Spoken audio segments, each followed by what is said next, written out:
Good morning, guys. Good to see you here this morning. And when anything keeps running in this day and age, it's kind of a miracle. So many things are shutting down. We get cancellations on everything. We're waiting on things to happen. So we're glad you're here at Ironworks, and tell your friends. Anyway, that's where we are. Hey, last week, wasn't that a great time with Doug Anderson, the mayor of Lakeville? And it's great to know that we have a brother in the city council of Lakeville. Doesn't mean we're going to agree with everything that they do, and he doesn't have all power, but it's great to know that God has insinuated into the governance of the 8th largest city in Minnesota a Christian brother. And he's not just a Christian brother with a bumper sticker on his car. He's walking it, he's living it, he's demonstrating that, and you can tell by the tone of his life that his relationships are infusing the culture of Lakeville to the extent that he can with a kind of Christian grace.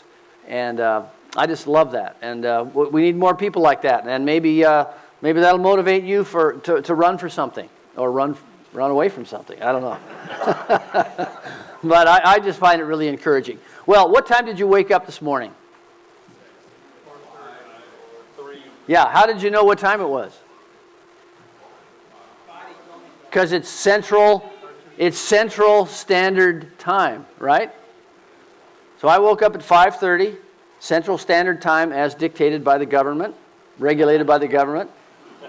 Walked into my bathroom, turned on the water, which the water came from a pipe, which goes down to the meter, which is regulated by the city, which is connected to a water system, which is connected to a filtration system. I flushed the toilet. Won't tell you why, but flushed the toilet. And all that went away.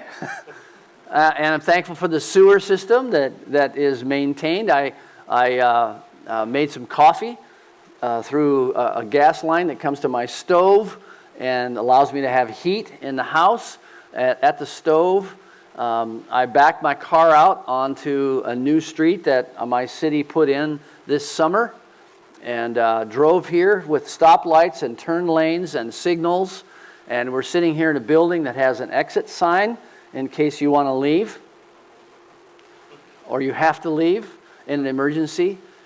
We are just enmeshed and surrounded by governance. And government is basically just people learning how to live together and making systems so that living together is as harmonious as possible. At least that's the design of what it's supposed to be. And so when we talk about government, and we want to talk about that this morning, what good is government? And we want to put the underlining on good. What good is government? We had a great example last week of Doug Anderson, who's involved. He's a good man involved in government, but why do we have government at all? And it's really a spiritual question, because I often think, when I think about government, I think, what are they doing to me now? But I also need to think about all those things I just listed that I assume will be in place. And I'm very thankful that they are, because things work. I was in Guatemala a couple of years ago. If you've been to a third world country, and you're driving down the streets of Guatemala City, the main city of the country, and you look at the power lines. And the power lines have been scabbed onto by hundreds of wires. And I mean, people go, I don't know how more people aren't killed, but there's hundreds of wires coming off of every telephone pole in that city because people are getting unregulated electricity. And you wonder, how in the world does this infrastructure work? And of course it doesn't work. It goes down all the time. So when we think about what good is government, we want to think about, well, what did God have in mind when He made it? And how can I be more of a participant in it, more thankful for it, even though there are things about it that I don't like, that intrude into my life. So we want to talk about that for a few minutes, and I want to have some discussion around your tables, because the way I live in my government is also a spiritual decision. It's a series of many decisions that I make. And especially when we come up on an election year and we're voting, we need to recognize that it's a deeply spiritual decision, and it's made in the context of an imperfect world. It's made in the context where it's so difficult to decide, how do I vote, for whom do I vote, because nobody out there is perfect. But the vote ought to be ultimately to say, how would the best kind of governance happen so that people flourish in this environment? And that's a huge, huge question. So let me launch, and I'll try to do this as quickly as possible so we have a chance to talk about some things around the tables before we have a bar fight about your issues that you're going to raise at that table. But there are two ways to recognize power. One is to see it at work, and the other is to measure what happens when it is gone. So just watch the news. Now, we're not talking about, a fisted power. We're not talking about some kind of tyrannical power, but we are talking about there needs to be power, authority in governance, or we have a Portland, or a Seattle, or a Louisville, or a third precinct. Those are really bad examples of where power is missing, and when it's missing, people run amok. Think about how we need power and authority after a hurricane, after a flood. We really depend on our government when we have an emergency, and we need somebody to come in and say, okay, you stand over there and you go over there, the trucks are coming in here, here's how we're going to organize this. We really need governance in that way. And so we can see it when it works, and we don't hear headlines about that, but we really see it when it's missing. So let's talk about this. We're going to read Romans chapter 13. We don't have any handouts, so I'm going to depend on your mind. Okay? So wake up, all right? And we don't have coffee today either. But listen to this passage, and then we'll take it apart a bit. Let every person be subject to the governing authorities. For there is no authority except from God, and those that exist have been instituted by God. Therefore, whoever resists the authorities resists what God has appointed, and those who resist will incur judgment. For rulers are not a terror to good conduct, but to bad. Would you have no fear of the one who is in authority? Then do what is good, and you will receive his approval. For he is God's servant for your good. But if you do wrong, be afraid, for he does not bear the sword in vain. For he is the servant of God, an avenger who carries out God's wrath on the wrongdoer. Therefore, one must be in subjection, not only to avoid God's wrath, but also for the sake of conscience. For because of this, you also pay taxes. For the authorities are ministers of God, attending to this very thing. Pay to all what is owed to them, taxes to whom taxes are owed, revenue to whom revenue is owed, respect to whom respect is owed, honor to whom honor is owed. Many times we'd sure like to cut that passage out of the Bible. Unfortunately, there are some other passages that say the same thing. So let's take this apart briefly. And first of all, civil government, our local government, state government, all our government is a gift from God. It says, no authority is given except from God. It is instituted by God. God has appointed. He is God's servant. He's a servant of God. They are ministers of God. Now, that doesn't mean that the mayor of Lakeville or the governor of Minnesota has a halo and a mantle of perfection. What it is assuming is that God allows people to lead. He appoints them to lead, and the assumption is that they are leading in a direction that helps people flourish. It doesn't mean that he or she, who's ever in power, can't go off the rails and defy God and need to be resisted. But in most cases, it's not a moral issue, it's a policy issue that we don't like. In most cases, it's something that just makes inconvenience for us. So let me make some points under this. Number one, good government encourages good conduct. In Deuteronomy 30, verse 19, it says, I set before you life and death, blessing and cursing. Choose life. You can't legislate good conduct. All you can do is set up a system where a person can choose to go along with the direction that the laws and the regulations are making. We can't choose to have somebody build a house. We can't force somebody to build a house according to code. They may not choose to do that, but we can enforce it later. But we can't force him to be a good contractor. He may continue to disobey the rules and regulations, but that's his choice. So the law doesn't force good behavior. It doesn't change the heart.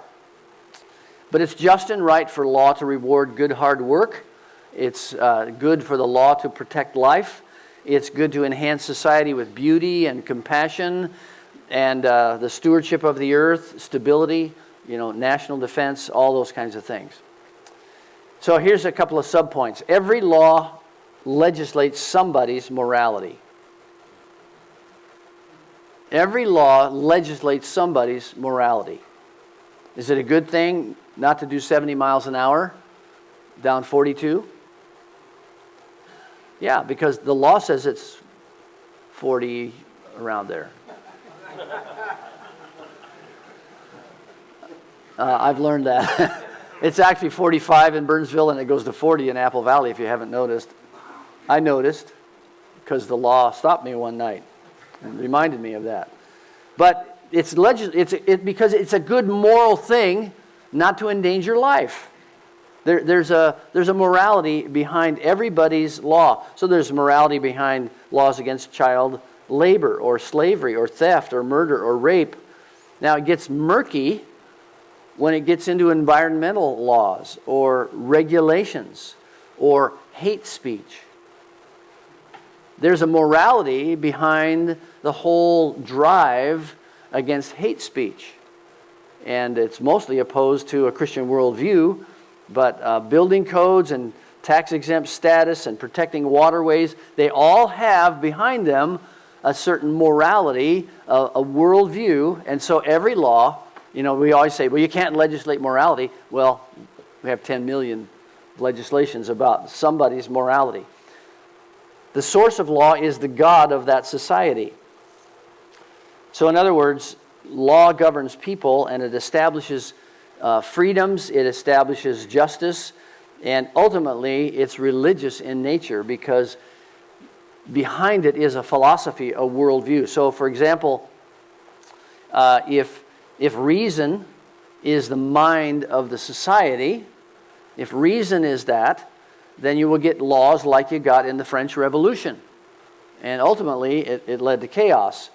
If the state is the god of the society, then you get humanism, and you ultimately get totalitarianism.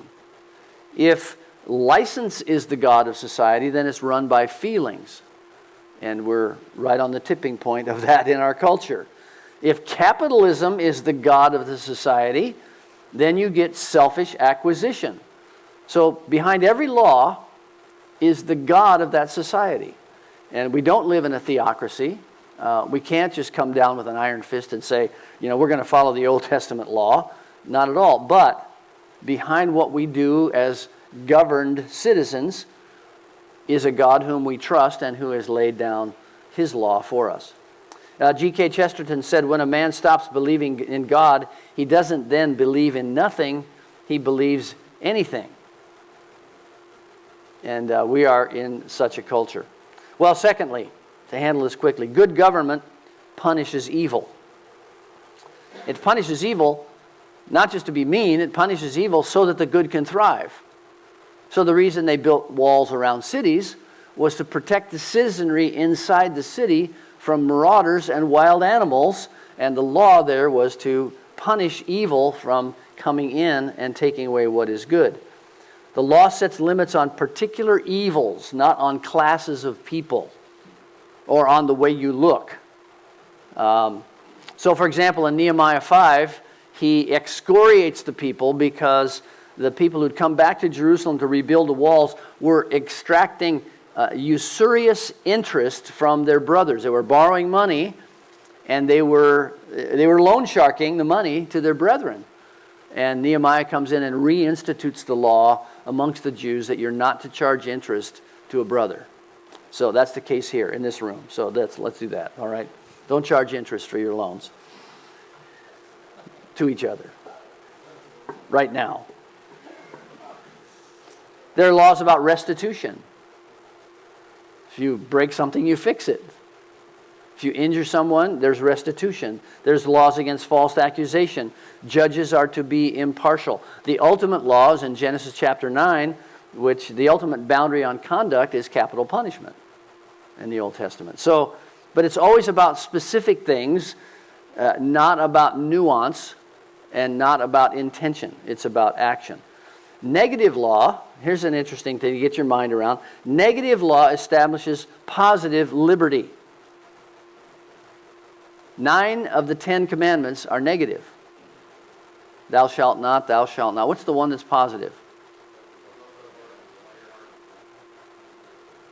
Well, I guess there's 2 of them then, isn't there? Because the other one is honor your father and your mother.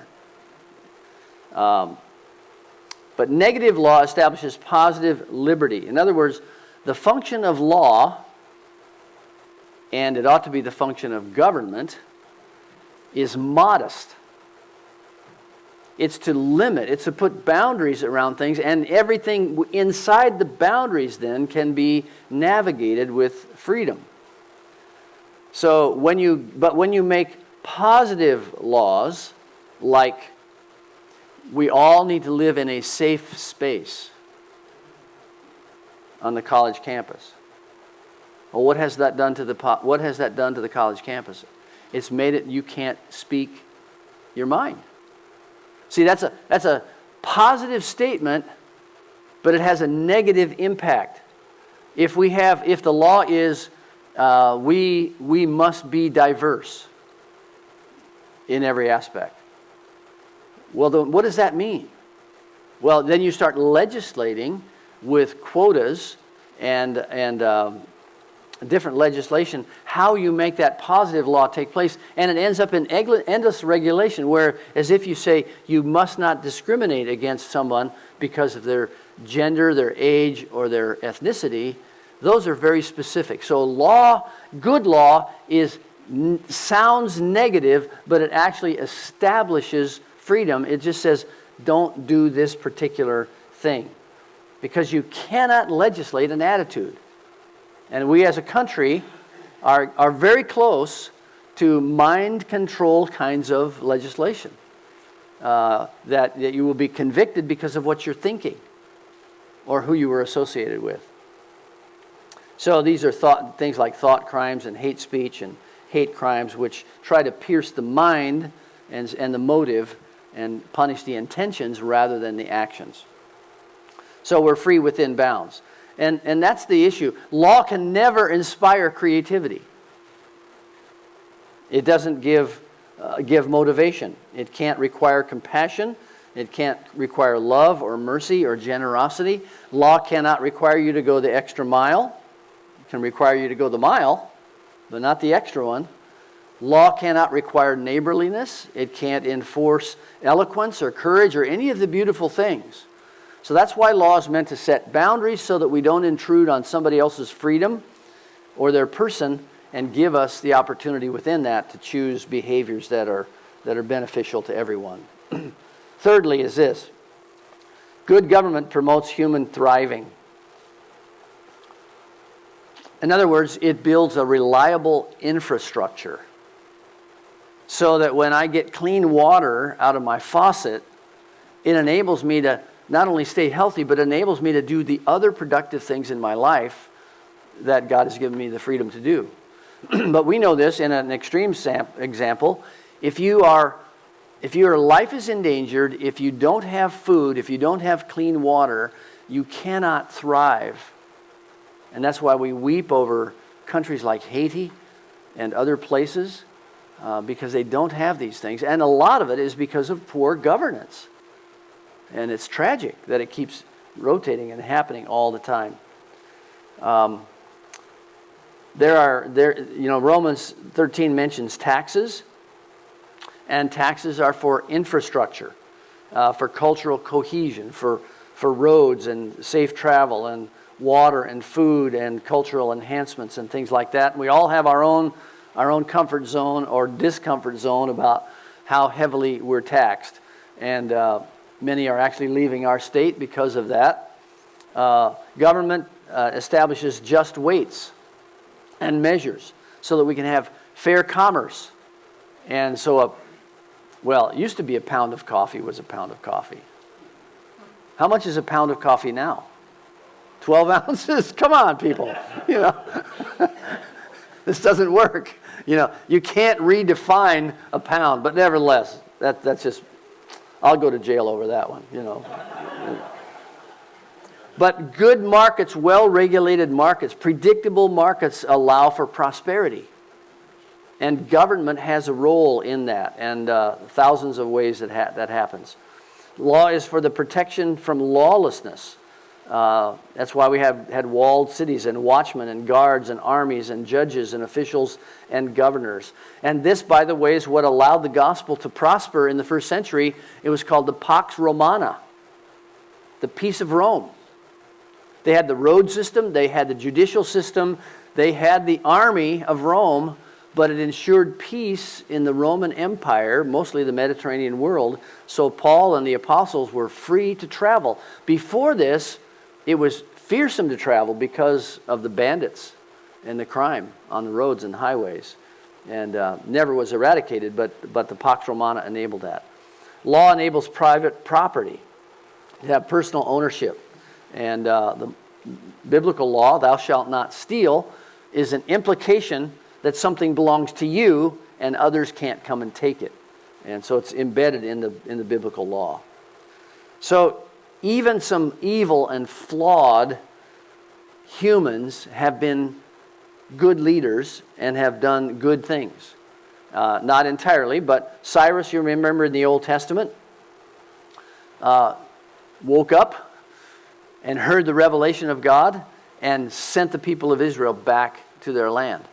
A man that probably was not a redeemed person, but did good things nevertheless. Agrippa referred Paul to the Roman legal system and gave him a free trip to Rome by way of shipwreck. But, sometimes the character of a person still does good governance. And man, if we have done anything sick in this culture, it's to personalize the office of everything. So it's Trump or it's Obama instead of looking at what are the policies that they're doing. And so when we personalize that, we freeze everything they do as either evil or good. And we fail to look at what they're actually doing. And I'm as guilty of that as anybody, but we've done that about mayors and governors and everything else, so that no matter what that person says, I'm opposed to it. Well, we need to look deeper than that, because sometimes the policy is good even though it comes from a person we may not like, and even from a character that isn't godly. But the biggest difference in governance is who is in the office. And I'll just point to Josiah as an example in the Old Testament. His grandfather was named Manasseh. Manasseh ruled Israel for 55 years, and he was probably the worst king they ever had. 55 years of this guy. He dishonored all the loyalties of previous generations. He sacrificed his own children to Molech. He defied reason and counsel. He was finally deposed and exiled and killed in prison. And then his son Ammon took the throne, and he reigned for 2 years and was deposed. He was murdered by his own servants. And then what they did is this cabal of people around him chose an 8-year-old boy to be their king, because obviously they thought they could control this boy. And his name was Josiah. But when Josiah got to be the age of 16, he discovered the law of God that was hidden in the temple. He unburied it. Literally, it had not been in use. And when he discovered the law of God, God brought him to a place of enlightenment, and he began to rebuild all the things that had been broken. And Josiah's reign of 31 years was one of the high points of the whole Israel history because of the man. So it's great if we can have a person, a man or a woman of character, who is also of sound judgment in governance. And we do our best to vote for these kind of people. But we don't always have that. But often we have somebody we can choose who does have that kind of character. And when we think about governance, we're not just thinking about who's in the highest office, which of course we'll be electing in November. But we're thinking about who are the people, we don't like to call this, we don't like to name them this, but who are the bureaucrats? I mean, who are the people who serve on councils and committees and in the commissions? Those are also people in governance. And when they do their job, it's amazing. Isn't it amazing if you can go into the DMV or some other big agency and the person there actually knows what they're doing and helps you? Yeah. Well, we need more Christ followers in those situations to recognize that we're here to serve the people. And a person can change the tone of an entire office and the tone of an exchange. I remember several years ago we were having a street party in our neighborhood, and we wanted to have a kegger, a root beer kegger. And we wanted to invite the neighbors and have root beer floats. And so we learned that we could close off the streets, so no traffic would come through.